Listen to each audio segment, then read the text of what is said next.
Friends, എല്ലാവർക്കും അപ്പൂസ് കുക്ക്ബുക്കിലേക്ക് വീണ്ടും സ്വാഗതം. അപ്പോൾ ഇന്ന് ഞാനൊരു സ്പെഷ്യൽ റെസിപ്പി ആയിട്ടാണ് വന്നിരിക്കുന്നത്. റെസിപ്പി എന്ന് പറയാൻ പറ്റില്ല, ഒരു പൗഡറാണ്. അതായത് കോഫി പൗഡറിന് സബ്സ്റ്റിറ്റ്യൂട്ട് ആയിട്ടുള്ളൊരു പൗഡർ. ഇതിന് ശരിക്കും കോഫി പൗഡറിൻ്റെ ടേസ്റ്റ് തന്നെ ആയിരിക്കും ഓൾമോസ്റ്റ്. അപ്പോൾ ഇത് ഞാൻ ഉണ്ടാക്കാൻ പോകുന്നത് ചെന്നക്കടല വെച്ചിട്ടാണ്. നമ്മുടെ കാബൂളി ചെന്ന എന്നൊക്കെ പറയില്ലേ, വെള്ളക്കടല, അത് ഉപയോഗിച്ചിട്ടാണ് നമ്മൾ ഉണ്ടാക്കാൻ പോകുന്നത്. അപ്പോൾ ഞാനിത് ഉണങ്ങിയ ചെന്ന ദാലാണ് ഉപയോഗിക്കുന്നത്. ചെന്നക്കടല, സോറി, ദാലല്ല. നല്ലോണം കഴുകി എൻ്റെ വെള്ളമൊക്കെ കളഞ്ഞ് ഞാൻ ഡ്രൈ ആക്കി വീണ്ടും വെച്ചിട്ടുണ്ട്. അപ്പോൾ നമുക്കിത് എങ്ങനെ ഉണ്ടാക്കാൻ നോക്കാം. ഒരു പാനിൽ ഇത് നല്ലോണം ചൂടാക്കി നമ്മൾ ഫ്രൈ ചെയ്ത് ഒരു ഡാർക്ക് ബ്രൗൺ കളർ ആകുമ്പോൾ തണുത്ത് കഴിയുമ്പോൾ നമ്മളിത് പൊടിച്ചെടുക്കും. അപ്പോൾ ഞാൻ ഇതിൻ്റെ കൂടെ കുറച്ച് ചോക്ലേറ്റ് പൗഡർ ചേർക്കുന്നുണ്ട്. കുട്ടികൾക്ക് കൊടുക്കുകയാണെങ്കിൽ നിങ്ങൾക്കിത് ചേർക്കാം, വളരെ കുറച്ച് മാത്രം. ഇല്ലെങ്കിൽ നിങ്ങൾക്കിത് ഒമിറ്റ് ചെയ്യാം. അപ്പോൾ നമുക്കിത് എങ്ങനെയാണ് ചെയ്യാൻ നോക്കാം. ഞാനിവിടെ ഒരു പാൻ ചൂടാക്കാൻ വെച്ചിട്ടുണ്ട്. അതിലേക്ക് നമുക്ക് ഈ ചെന ചേർത്ത് കൊടുക്കാം. ഇത് നല്ലോണം ചൂടായി വരണം. ഒന്ന് ചൂടായി കഴിഞ്ഞാൽ ഇത് കൈയെടുക്കാതെ ഒന്ന് ഇളക്കി കൊടുക്കണം, അല്ലെങ്കിൽ ഇത് കരിഞ്ഞു പോവും, പിന്നെ ടേസ്റ്റ് മുഴുവൻ പോവും അതിൻ്റെ. ഇത് വളരെ ഹെൽത്തി ആയിട്ടുള്ളൊരു ദാലാണ് കേട്ടോ ഈ ചെന ദാൽ എന്ന് പറയുന്നത്. ഇതിനകത്ത് ഇറ്റ്സ് ലോഡഡ് വിത്ത് പ്രോട്ടീൻ, പിന്നെ ഫോളിക് ആസിഡ് ഒരുപാടുണ്ട്. ഗർഭിണിയായിട്ടുള്ള കുട്ടികളിത് ഒരുപാട് കഴിച്ചാൽ വളരെ നല്ലതാണ്. അതേപോലെ തന്നെ ദഹനത്തിന് നല്ലതാണ്, ഫൈബർ കണ്ടൻറ്റിനുള്ളതാണ്. അപ്പോൾ ഇത് വെച്ചിട്ട് ഒരുപാട് റെസിപ്പീസ് നമുക്ക് ചെയ്യാൻ പറ്റും. ഞാൻ നിങ്ങൾക്ക് ഓരോ എപ്പിസോഡിൽ നിങ്ങൾക്ക് ഓരോ റെസിപ്പീസ് കാണിച്ചു തരാം. അപ്പോൾ ഈ കോഫി അഡിക്ഷൻ ഉള്ള ആൾക്കാർക്ക് ഇത് നല്ലൊരു സബ്സ്റ്റിറ്റ്യൂട്ട് ആയിരിക്കും കേട്ടോ. ചിലർക്ക് കോഫി ഇല്ലാതെ ഒട്ടും പറ്റില്ല. അപ്പോൾ ഇതിന് ചെറിയൊരു കോഫി ഫ്ലേവർ ഉണ്ട്. അപ്പോൾ നിങ്ങളെല്ലാവരും ട്രൈ ചെയ്ത് നോക്കിയിട്ട് അഭിപ്രായം അറിയിക്കണം എൻ്റെ അടുത്ത്. ഒരു 5 മിനിറ്റായി ഇപ്പോൾ ഇത് ഫ്രൈ ചെയ്യണു. നിങ്ങൾക്ക് കാണാം ഇതിൽ കുറച്ച് ഡാർക്ക് സ്പോട്ട്സ് വന്ന് തുടങ്ങിയിട്ടുണ്ട്. ഇത് നല്ലോണം ശരിക്കും ഡാർക്ക് കളറാവണം, പക്ഷേ കരിയാനും പാടില്ല, അടുക്കി പിടിക്കാൻ പാടില്ല.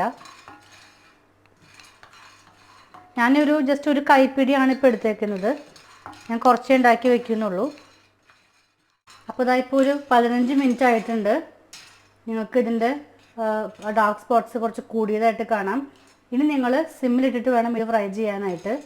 ഇപ്പോൾ നല്ലൊരു സ്മെല്ല് വന്ന് തുടങ്ങും. അത് കഴിഞ്ഞ് നിങ്ങൾ ഹൈ ഫ്ലെയിമിലിട്ടാൽ ഇത് പെട്ടെന്ന് കരിഞ്ഞു പോവും. അതുകൊണ്ട് ഇത് നല്ലോണം തീ താഴ്ത്തി വെച്ചിട്ട് ഒരു 10 മിനിറ്റ് കൂടെ വേണ്ടി വരും ഇത് കറക്റ്റ് ഫോമിലേക്ക് എത്താനായിട്ട്. ഇപ്പോൾ കണ്ടില്ലേ, എൻ്റെ നല്ലോണം ബ്രൗൺ കളറായിട്ടുണ്ട്. ഇനി ഞാനിതൊരു കിച്ചൺ ടവലിലേക്ക് മാറ്റുകയാണ്.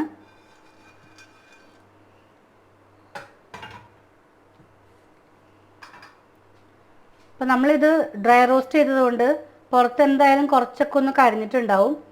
അപ്പോൾ ഞാനിത് ഈ കിച്ചൺ ടവലിലോട് ജസ്റ്റ് ഒന്ന് റബ്ബ് ചെയ്ത് കൊടുക്കാൻ പോവാണ്. പിന്നെ നല്ലോണം തണുത്തതിന് ശേഷം മാത്രം പൊടിക്കുക, അല്ലെങ്കിൽ ഇതിൽ നിന്ന് ഓയിൽ വരും. അപ്പോൾ പിന്നെ നമ്മൾ ചെയ്തതെല്ലാം വെറുതെ ആവും. ഞാൻ നല്ലോണം റബ്ബ് ചെയ്തിട്ടുണ്ട്. ഇനി ഇതിങ്ങനെ തന്നെ ഇത് ചൂട് പോകാനായിട്ട് നമുക്ക് വെയിറ്റ് ചെയ്യാം. എന്നിട്ട് ഞാൻ പൊടിച്ചെടുത്തിട്ട് കാണിച്ചു തരാം. നമ്മുടെ കോഫി പൗഡർ പൊടിച്ചെടുത്ത് കൊണ്ടുവന്നിട്ടുണ്ട്. ഞാൻ കുറച്ച് ഫൈനായിട്ടാണ് പൊടിച്ചേക്കുന്നത് മോൾക്ക് കൊടുക്കാനായിട്ട്. അപ്പോൾ ഇതാ നമുക്കിത് എങ്ങനെയാണ് ഈ കോഫി ആക്കാമെന്ന് നോക്കാം.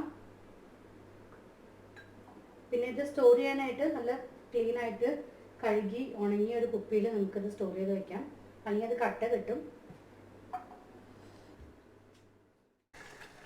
അപ്പോൾ നമുക്ക് ഈ ചിക്പി പൗഡർ കൊണ്ട് എങ്ങനെയാണ് കോഫി തയ്യാറാക്കാമെന്ന് നോക്കാം. അപ്പോൾ ഞാനിവിടെ നമ്മുടെ ചിക്പി പൗഡർ എടുത്തിട്ടുണ്ട്. അതേപോലെ ഒരു പാനിൽ 1/2 ഗ്ലാസോളം വെള്ളം നല്ലോണം തിളപ്പിക്കാൻ വെച്ചിട്ടുണ്ട്. 1/2 ഗ്ലാസ്സിൽ നിന്ന് 1 ടേബിൾ സ്പൂൺ വെള്ളം കൂടുതൽ ഒഴിച്ചിട്ടുണ്ട്. ഇതിലേക്ക് നമുക്ക് 1 ടീസ്പൂൺ ഈ പൗഡർ ചേർത്ത് കൊടുക്കാം. നല്ലോണം മിക്സ് ചെയ്ത് കൊടുക്കുക. കടുപ്പം കൂടുതൽ ആവശ്യമുള്ളവർ അതനുസരിച്ച് കൂടുതൽ വെള്ളവും പൊടിയും ചേർത്ത് കൊടുക്കുക. ഇതൊന്ന് നല്ലോണം അതിൻ്റെ ഒരു റോ ടേസ്റ്റ് ഒന്ന് പോകണം. ഒരിക്കലും പൊടി നേരിട്ട് പാലിലേക്ക് ഇട്ടിട്ട് ഈ കോഫി ഉണ്ടാക്കരുത്, കാരണം ഒരു ബേൺ ടേസ്റ്റ് വരുന്നുണ്ട്. ഇത് നല്ലോണം ഒന്ന് തിളച്ച് കഴിയുമ്പോൾ നമുക്കിതിലേക്ക് പാല് ചേർത്ത് കൊടുക്കാം. ഞാനിവിടെ ഒരു 1/2 ഗ്ലാസോളം പാലെടുത്തിട്ടുണ്ട്. ഇതിൻ്റെ ക്വാണ്ടിറ്റിയൊക്കെ നിങ്ങളുടെ ടേസ്റ്റ് അനുസരിച്ച് നിങ്ങൾക്ക് മാറ്റം വരുത്താം കേട്ടോ.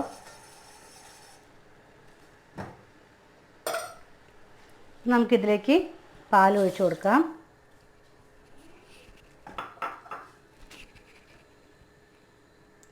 ഒന്ന് നല്ലോണം ചൂടായി കഴിയുമ്പോൾ നമുക്ക് അരിച്ച് ഉപയോഗിക്കാം. ഓഫ് ചെയ്തിട്ടുണ്ട്. കണ്ടില്ലേ, കളർ തന്നെ ശരിക്കും നമ്മുടെ കോഫിയുടെ പോലത്തെ കളറാണ്. സ്മെല്ലും ശരിക്കും അതേപോലെ തന്നെയാണ്. ടേസ്റ്റ് എക്സാക്ട് കോഫി ആണെന്ന് വെച്ച് ഞാൻ ആണെന്ന് ഒരിക്കലും പറയില്ല. എന്നാലും കോഫി പൗഡർ ഇല്ലാത്ത ഒരു കാര്യം വെച്ച് നോക്കുമ്പോൾ ഇത് ശരിക്കും ഒരു കോഫിക്ക് സബ്സ്റ്റിറ്റ്യൂട്ട് തന്നെയാണ്. ഇത് നമുക്ക് അരിച്ച് വേണം ഉപയോഗിക്കാനായിട്ട്, കാരണം ഇതിൻ്റെ തരികളൊക്കെ താഴെ കിടക്കുന്നുണ്ടാവും. അടിപൊളിയായിട്ടുള്ള ഹെൽത്തി കോഫിയുടെ റെഡിയാണ്. ഞാനതൊരു ഗ്ലാസ്സിലേക്ക് മാറ്റാം. ഇവിടെ അടുക്കളയിൽ ശരിക്കും കോഫിയുടെ സ്മെല്ലാണ് കേട്ടോ. ഞാനിതിൽ ഷുഗർ ചേർത്തിട്ടില്ല, ഹെൽത്തി ഡ്രിങ്ക് ആയതുകൊണ്ട്. അപ്പോൾ ഷുഗർ വേണമെങ്കിൽ നിങ്ങൾക്ക് ചേർക്കാം. ശർക്കര ചേർത്ത് ഞാൻ ഇടയ്ക്ക് കുടിക്കാറുണ്ട്, അപ്പോൾ അങ്ങനെയും ചേർക്കാം. അപ്പോൾ കണ്ടില്ലേ, എൻ്റെ ലുക്ക് ശരിക്കും ഒരു കോഫിയുടെ തന്നെയാണ് അതിന് കാണാനായിട്ട്, നല്ലോണം പതഞ്ഞ്. അപ്പോൾ എല്ലാവരും എന്തായാലും തയ്യാറാക്കി നോക്കണം, അഭിപ്രായങ്ങൾ അറിയിക്കണം. മറ്റൊരു വീഡിയോ ആയിട്ട് കാണുന്നവരെ ബൈ.